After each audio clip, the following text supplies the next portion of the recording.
change the style of it, let me just show you how your users would create a campaign. So just go in and click create campaign, and it's got a very simple 4-step wizard here for doing link tracking. So first of all is their campaign title. This is for their own internal use. So it's going to call test A. Now the long URL, this is the URL you want to redirect people to. And we've got split testing as well, which I'll show you in a second, but I'm just going to send people to this news website just for the demo. And now we have the short URL that you will use then, or what your customers will use to send their traffic through. So you can either use a randomly generated URL or you can customize one yourself. So I'm just going to make a custom one, and they just click check to make sure it's available.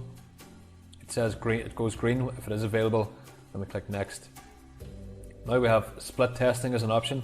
This is pretty cool. Now the split testing is really done by in combination with the destination page. So if you had 3 different sales pages and each sales page had a different buy button, you're going to see where the sales came from. This function here, when you turn on the split test, it lets you add the different links, and then Kliqqo will evenly distribute the traffic between those links, and people can then determine which result works best for the split testing. So I'm going to leave that off for now, but I just wanted to explain it.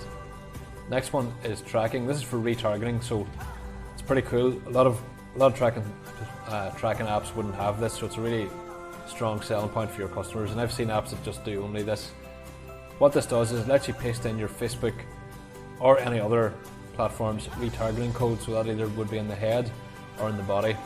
And what this does then is it captures the click before the redirect is done, so in that way you can build up your custom Facebook audience. So everybody who clicked on my link just now could be added to my Facebook audience for this campaign.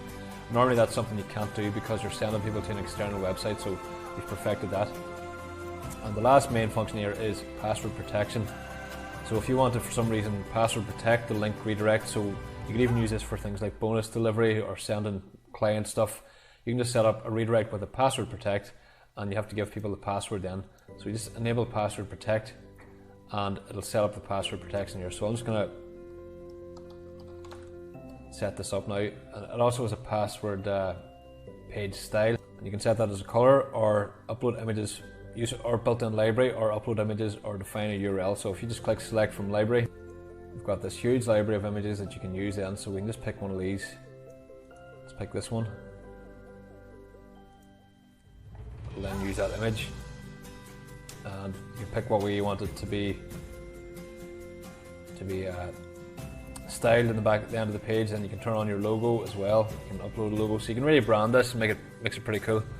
And then you can customize the text too. So we've turned on password protection. I'm just going to leave that on for the demo here, and then I'll turn it off in a second. So we save that.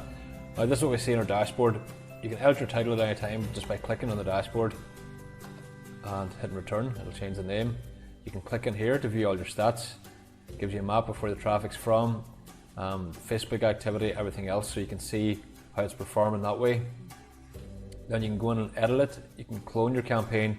You can preview it. You can just click the link here, which will copy the link to your clipboard, or you can delete the campaign. And those are all the basic settings. So if we click on preview now, this will open up in a new window. Then the user gets presented with the page with the style you picked. You can turn on your logo, like I said. You have to enter whatever password you defined. We'll continue, and then we'll just continue with your redirect. So I'd set it up to go to that news website, and there it does the redirect now. So it's pretty cool, all straightforward. But this really is a big in-demand app that people really need. You can just jump back in now. You can see the stats. Like I said, here's my location, so it's got the different stats and things kicking off there. So really, it really is very simple for you to set this up.